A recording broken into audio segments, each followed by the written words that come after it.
Aquí estamos para seguir compartiendo la palabra de Dios. Estamos ahora, seguimos en el Evangelio de Juan. Estamos en el capítulo 7 todavía, porque tiene tanta riqueza este Evangelio. Pues todos los evangelios, todo lo que habla de Jesús tiene mucha riqueza, ¿verdad? Entonces, en el Evangelio de Juan, tenemos el capítulo 7. Vamos a leer una porción de los versículos 37 en adelante. Tal vez no leemos todo lo que vamos a predicar, pero una buena parte. Bien, vamos a hablar hoy de los ríos de agua viva. ¿Tiene su Biblia? Capítulo 7 del Evangelio de Juan. Dice, el verso 37. En el último y gran día de la fiesta, Jesús se puso en pie y alzó la voz diciendo, si alguno tiene sed, venga a mí y beba. Y el que cree en mí, como dice la Escritura, de su interior correrán ríos de agua viva.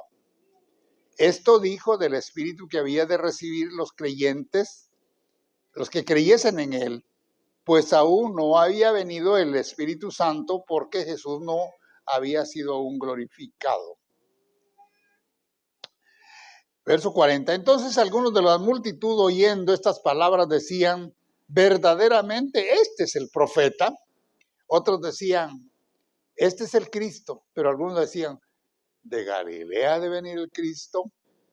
¿No dice la Escritura que del linaje de David y de la aldea de Belén, donde era David, ha de venir el Cristo? Hubo entonces disensión entre la gente por causa de él.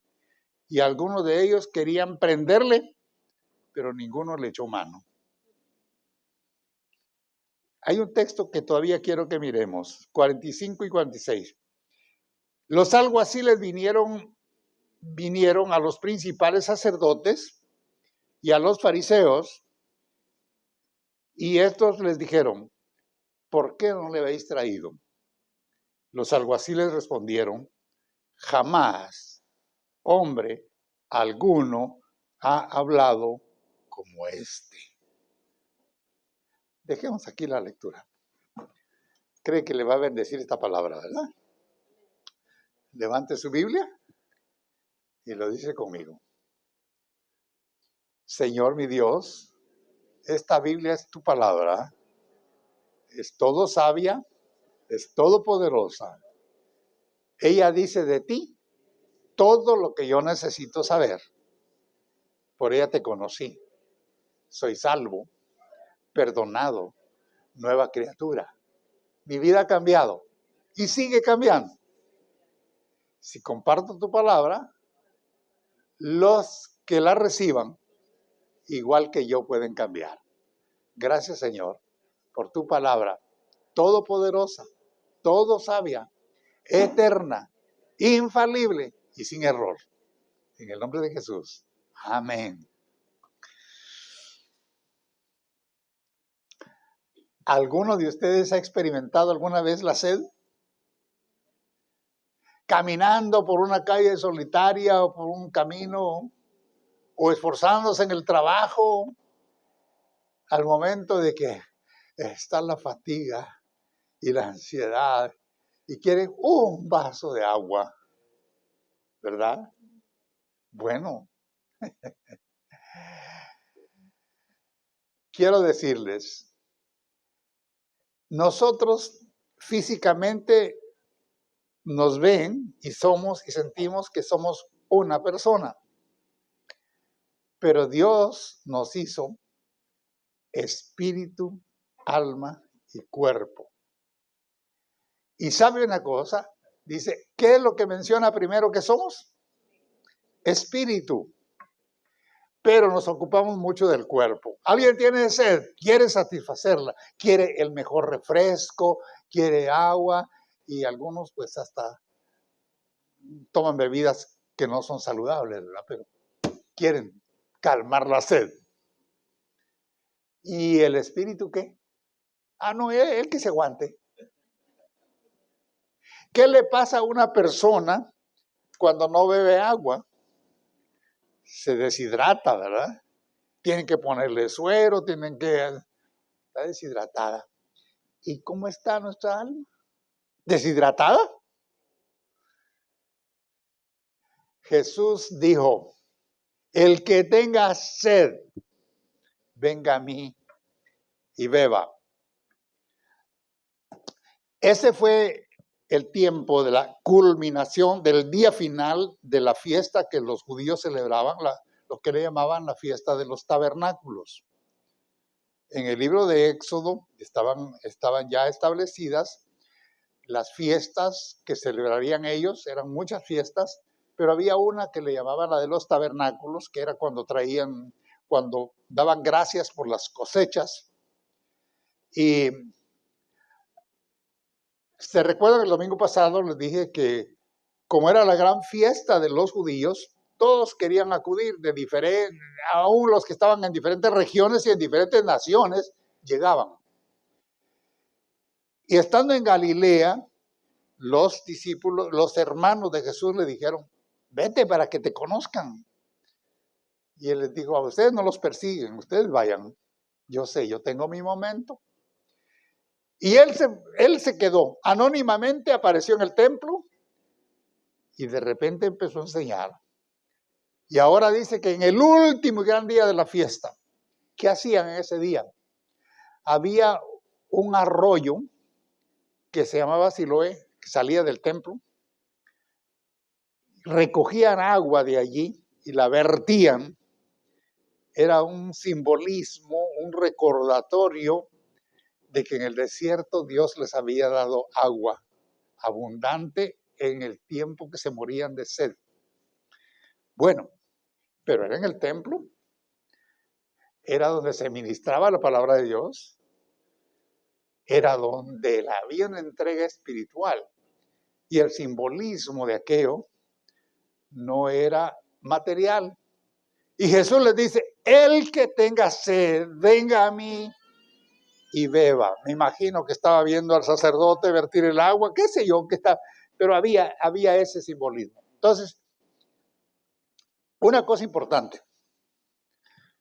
que Jesús dijo, el que tenga sed, no dijo, a ustedes judíos yo les ofrezco, el que tenga sed.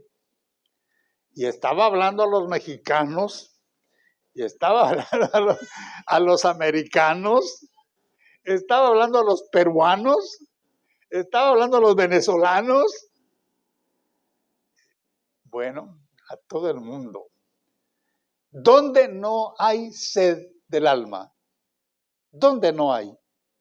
¿En cuál lugar de la tierra no hay gente sedienta que necesita conocer la verdad? Jesús universalizó su llamado. Los judíos eran localistas, este es nuestro templo, es nuestra gente, es nuestra fiesta, pero Jesús dijo, el que tenga sed, venga a mí y beba. Y hoy ese llamado sigue siendo el mismo.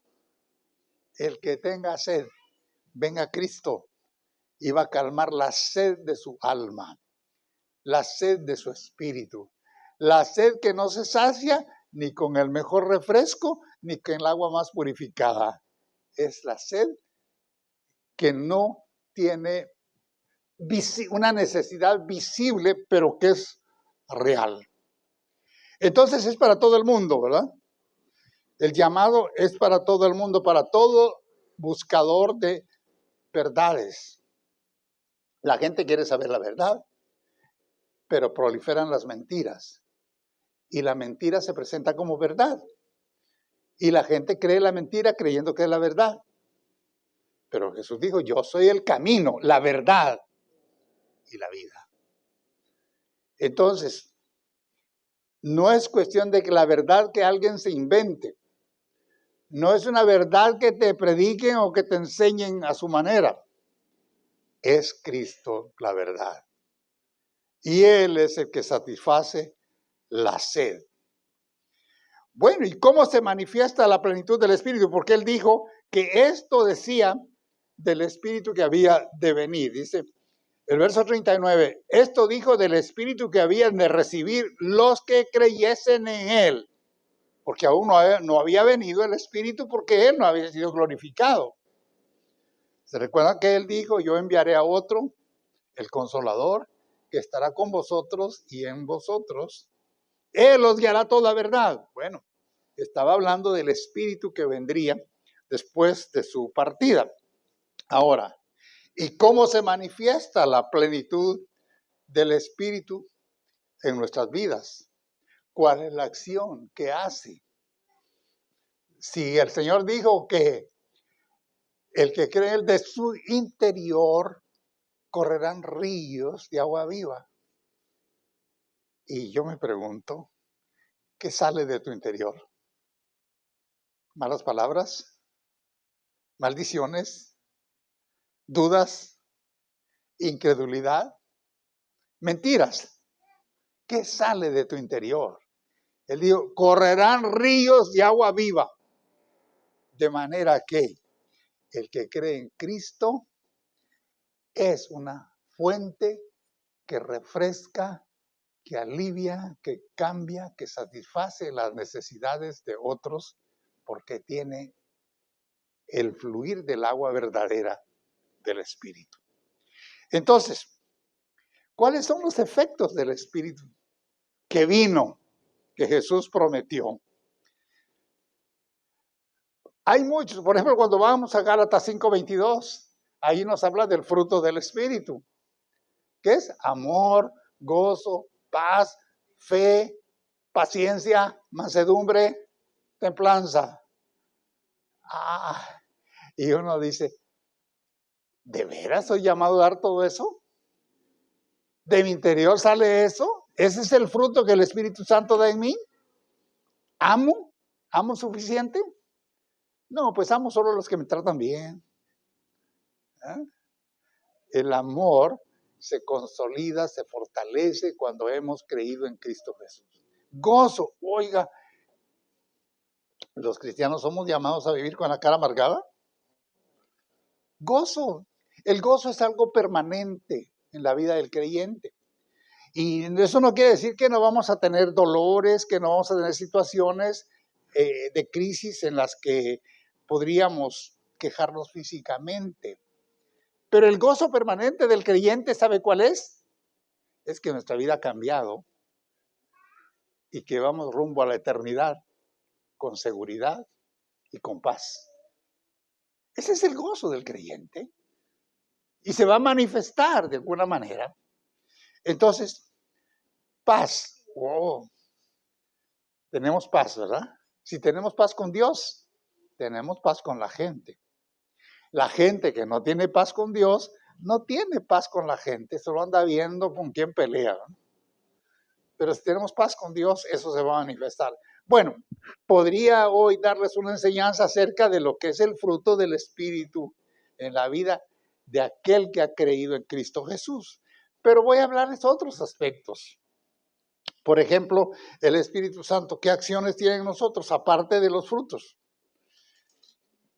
Nos ilumina nuestro entendimiento para conocer y para aplicar en nuestra vida las verdades bíblicas en cada situación que atravesamos. Porque todos tenemos diferentes situaciones en la vida. A veces son problemas, a veces son decisiones, a veces son conflictos, a veces son temores. ¿Cómo decidimos? Pues mucha gente decide, pues es que yo siento, pues es que yo pienso. ¿Verdad que así decide la gente? No, pues es lo que yo pienso. Pues es que es lo que yo siento. Pero el Espíritu Santo, si oras y clamas, te va a dar y te va a marcar la dirección y te va a aclarar cuál es la verdad. ¿Qué es lo que necesitas? ¿Qué más hace el Espíritu Santo que Jesús prometió? Te digo, cuando habló del Espíritu que había de venir. Bueno, nos da la capacidad de servir, fielmente de acuerdo a los dones que el Señor nos ha dado. Y algunos dicen, pues es que yo no tengo ningún don. Y yo les pregunto, ¿quién les ha dicho eso? ¿Quién es el que le ha dicho, pues es que tú no sirves para nada? ¿Ah? No, pues yo no sirvo en la iglesia porque no puedo cantar, y yo no puedo predicar. ¿Y quién les ha dicho que el servicio del Señor es solo predicar y cantar? Todos tenemos dones y el Espíritu Santo nos impulsa a servir con fortaleza, con dedicación, con amor en aquello que el Señor nos ha dado. Entonces, ese es el Espíritu Santo que opera en la iglesia. Cuando se le da lugar a otro espíritu en la iglesia, ¿sabe qué pasa?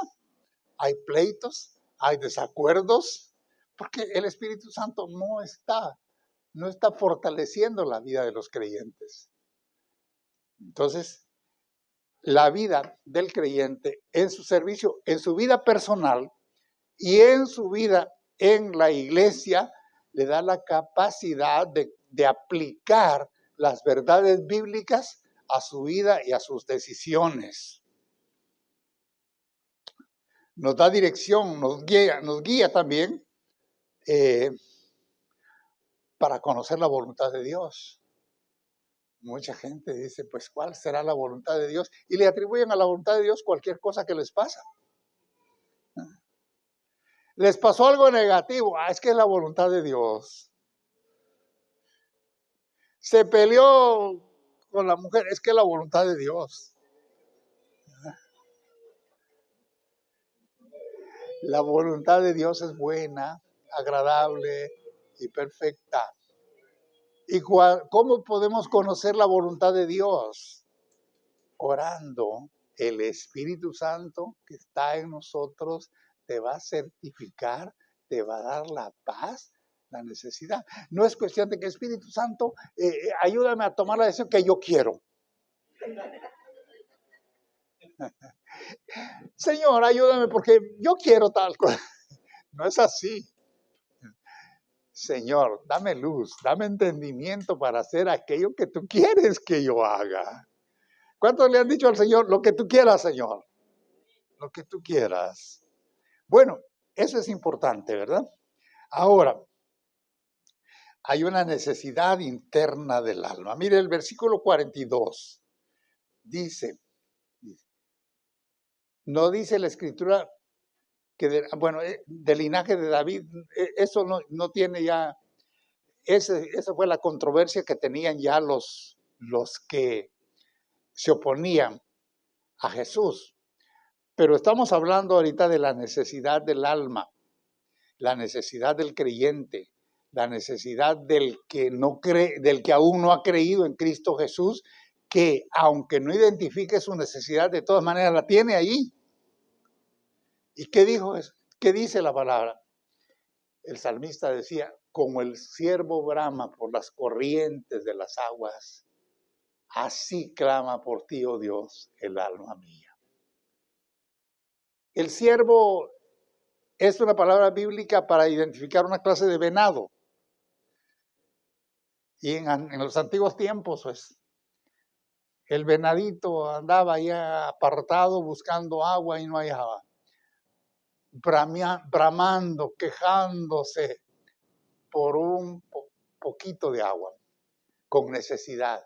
Y entonces el salmista tenía esa figura, dice, así como ese animalito necesita el agua, así mi alma necesita de ti. Por eso Jesús dijo que bienaventurados los que tienen hambre y sed ¿de qué? De justicia. Hambre y sed de justicia. ¿Por qué? Porque ellos serán saciados. Fíjese.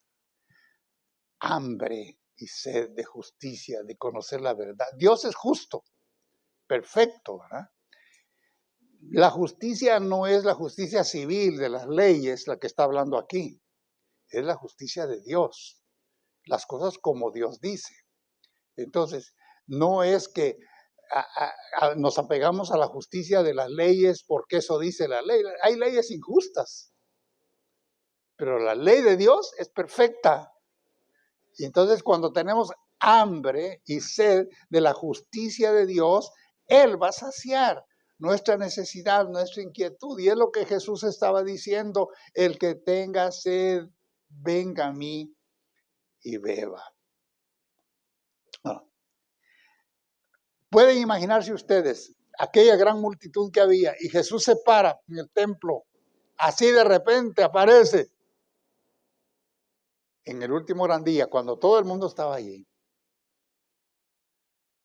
Y estaban los guardias, los alguaciles que habían sido enviados a capturar a Jesús por los fariseos, por los sacerdotes, porque tenían su guardia propia.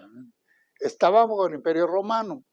Roma tenía sus autoridades, pero les permitía a los judíos, a los israelitas, tener su propia ley, su propia guardia.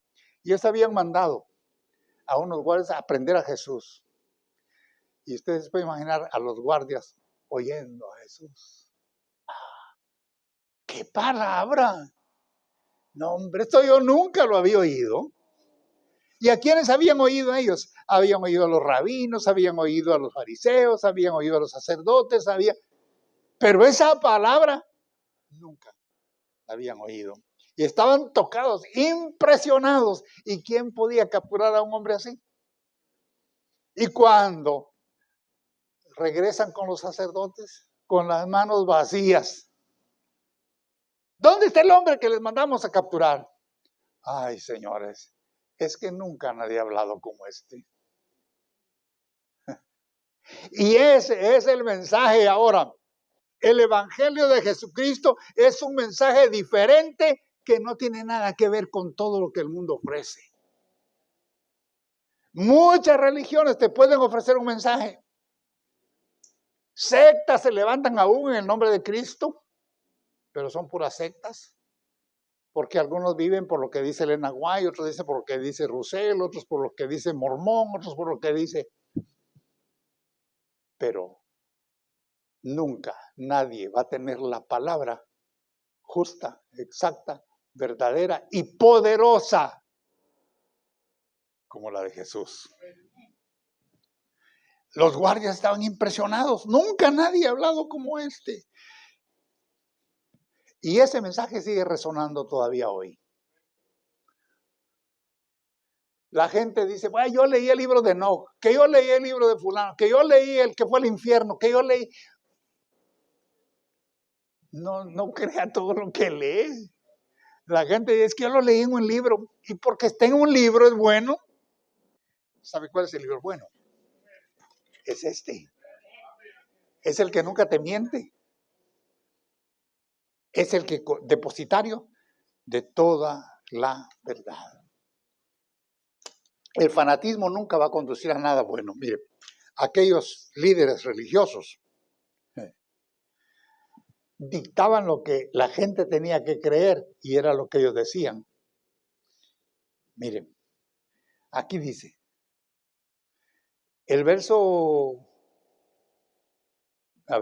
dice, unos decían, ese es el Cristo, pero algunos decían, ¿de Galilea debe venir el Cristo? ¿No dice la Escritura que del linaje de David, de la aldea de Belén? Bueno, dice que hubo mucha disensión y mucho desacuerdo, pero quiero llevarles al versículo 48, que dice, 47, entonces los fariseos le respondieron, ¿también vosotros habéis sido engañados? A los policías, ¿verdad? Y luego el versículo 48, ¿acaso ha creído en él alguno de los gobernantes o de los fariseos? Esta gente es maldita. Eso es lo que ellos decían. Esta gente es maldita. Bueno, el fanatismo, ¿verdad? Ellos querían imponerle a la gente qué es lo que deben creer. Los fariseos no han creído, los líderes no han creído, los gobernantes no han creído. ¿Por qué les van a creer ustedes? Y yo les pregunto a ustedes, quizás sus maestros no lo han creído, A lo mejor sus padres tampoco han creído. Lo popular de la gente no ha creído. Pero es una decisión, creer es una decisión personal. Aquellos alguaciles creyeron, pero los que los enviaron no creyeron. ¿Saben por qué? Porque estaban tan fijados en su cabeza, con sus leyes, con sus normas, con sus reglas, con el dominio que querían tener sobre la gente para imponerles lo que ellos debían de decirles que creyeran. Que nadie te diga que debes creer. Porque cuando Cristo llega a tu vida, eso es lo que debes creer. Yo sí les digo que deben creer. Cree en el Señor Jesucristo y serás salvo. Eso sí. Bueno, entonces, ellos pusieron por encima su fanatismo y la ley por encima de lo que era importante. Jesús les había dicho que lo importante era ayudar a la gente, ver su necesidad, responder a la necesidad de su alma, vivificar su espíritu. Eso era lo de Jesús. Pero ellos, fanatismo religioso. Y hay mucha gente que tiene fanatismo religioso. Así aprendí. Así es, de esta manera. Así me quedo. Así es. Bueno. Y esos eran doctores de la ley. Y les voy a decir una cosa. Ignoraban las escrituras.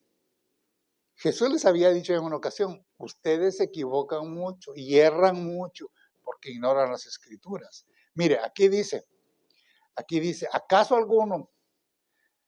Le dice, ¿acaso ha creído alguno de los gobernantes o de los fariseos? ¿Por qué? Porque ellos decían, no, pues no puede ser Cristo porque es de Galilea. Cristo no era de Galilea. En esa ocasión había llegado de Galilea. Es que la escritura dice que en Belén, del linaje de David. ¿No sabían que Jesús había nacido en Belén? ¿No sabían que era del linaje de David? ¿Por qué? Porque no se habían tomado el trabajo de investigar los profetas, pero ellos eran los doctores de la ley. Entonces, ignoraban las escrituras. Pero no, nosotros decimos que así es y así tiene que ser. Bueno, entonces, ¿qué sacamos en resumen de esta enseñanza? Nadie había creído en él de los gobernantes. Y viene uno de los fariseos, que se llamaba Nicodemo, que había hablado con Jesús de noche, porque sí había sido tocado por el mensaje de Jesús. Y cuando ellos le dicen, cuando ellos estaban alegando que nadie había creído y que querían capturarlo y matarlo, juzgarlo, les dice este hombre que había ido a Jesús de noche, Nicodemo, le dice, ¿juzga acaso nuestra ley a un hombre si primero no le oye y sabe lo que ha hecho? Este sí conocía la ley. Y ellos le respondieron, ¿eres tú también Galileo? Escudriñad y ve que de Galilea nunca se ha levantado profeta. Acusaron al que les dijo la verdad. Él les dijo, ustedes están equivocados porque están aplicando una ley que no cumplen. Porque la ley dice que cada quien tiene que ser oído y vencido en juicio. Y ustedes están juzgando a Jesús solo por lo que ven. Dijeron, bueno, entonces apártate de nosotros porque tú eres de ellos. Yo creo que a Nicodemo lo expulsaron del Sanedrín. Por eso, ¿verdad? Por creer. Pero ellos les dicen, ¿acaso escudriña las escrituras? Le dijeron. Los que ignoraban las escrituras le dijeron, escudriña las escrituras. No puede ser de Galilea. No. La gente identifica a Jesús como el Cristo de Galilea porque vivió en Galilea.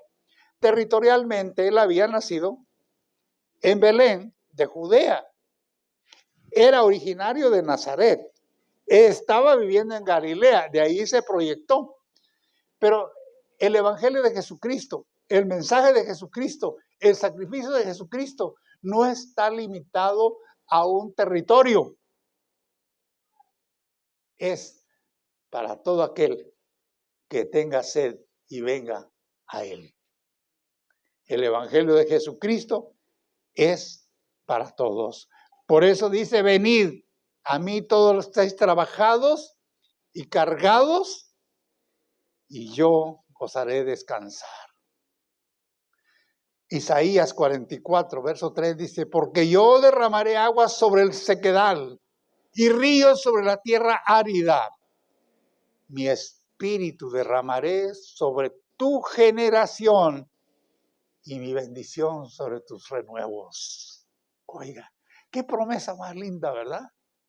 El Espíritu de Dios en tu generación y sobre tus renuevos. ¿Qué son los renuevos? Tus hijos, los que vienen detrás. Si tú das ejemplo, si tú ministras tu casa, si tú afirmas los valores de la fe, los principios bíblicos en tu casa, esos renuevos van a ser bendecidos. Dice Isaías, sigo con Isaías porque para mí Isaías es uno de los, yo le llamo el profeta evangelista. Un día vamos a empezar a predicar una serie sobre Isaías. Dice, todos los sedientos venid a las aguas, y los que no tienen dinero, venid, comprad y comed. Venid, comprad sin dinero y sin precio vino y leche. ¿Cuál es el precio que pagas por tu salvación? ¿Cuál es el precio que pagas por tu restauración? ¿Cuál es el precio que pagas por la llenura de la presencia de Dios en tu vida? Es sin precio porque el precio ya fue pagado en la cruz. Alguien lo pagó por ti. Por eso los sedientos venid a las aguas y comprad sin precio y sin dinero. No es cuestión de qué dinero.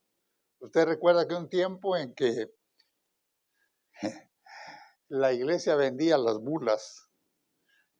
Bulas era que andaba el cura, el sacerdote, con una urna y decían a la gente, de acuerdo a la limosna que des, al billete que pongas, la moneda que pongas, así va a salir del purgatorio tu ser querido. Precio. El Evangelio de Jesucristo, la salvación es gratis, porque ya el Señor Jesucristo pagó por ella. ¿Y sabe qué va a pasar? ¿Cómo vamos a hacer? Mire lo que dice. Es que me gusta tanto lo que dice Isaías. Isaías 58:11 dice, y serás como huerto de riego y como manantial de aguas, cuyas aguas nunca faltarán. Regado, huerto fértil, huerto siempre, ¿verdad? Como manantial de aguas. Cada creyente tiene que ser un manantial de aguas, porque Jesús dijo, el que cree en mí, de su interior correrán ríos de agua viva. ¿Qué le dijo Jesús a la samaritana? Le dijo, mas el que bebiere del agua que yo le daré, no tendrá sed jamás, sino que el agua que yo le daré será en una fuente de agua que salte para vida eterna. Queremos la plenitud del Espíritu Santo que el Señor prometió. Pues recibámosla. ¿Cómo se recibe? Por creer en Cristo Jesús, nuestro Señor. Así que, hermanos, como el apóstol Pablo decía, os ruego, hermanos, por la misericordia de Dios, que presentéis vuestros cuerpos en sacrificio vivo, santo, agradable al Señor, que es vuestro culto racional. Racional quiere decir con todo consentimiento, con todo entendimiento, con toda nuestra razón. Así que, bueno, ¿qué quiere decir esto? Que nuestra vida es entregada al Señor Y cuando recibimos del Señor esa vida, recibimos el Espíritu Santo que el Señor nos da. El día de Pentecostés el Espíritu Santo fue derramado sobre su iglesia y vino para quedarse. La promesa del Señor fue: derramaré de mi Espíritu sobre toda carne. Y luego dice lo que va a pasar, que los jóvenes van a profetizar, que los ancianos van a soñar sueños, porque el Espíritu Santo de Dios va a estar en medio de su iglesia. Hoy nosotros tenemos ese Espíritu Santo. Tenemos que vivir por Él y con Él, recibiendo la dirección y la guianza de la promesa que el Señor dijo: de su interior correrán ríos de agua viva. ¿Cuántos hemos creído en Cristo Jesús? ¿Cuántos alguna vez tuvieron sed aquí? ¿Todavía tiene sed alguno? El Señor dice: venga a mí, beba. Póngase de pie.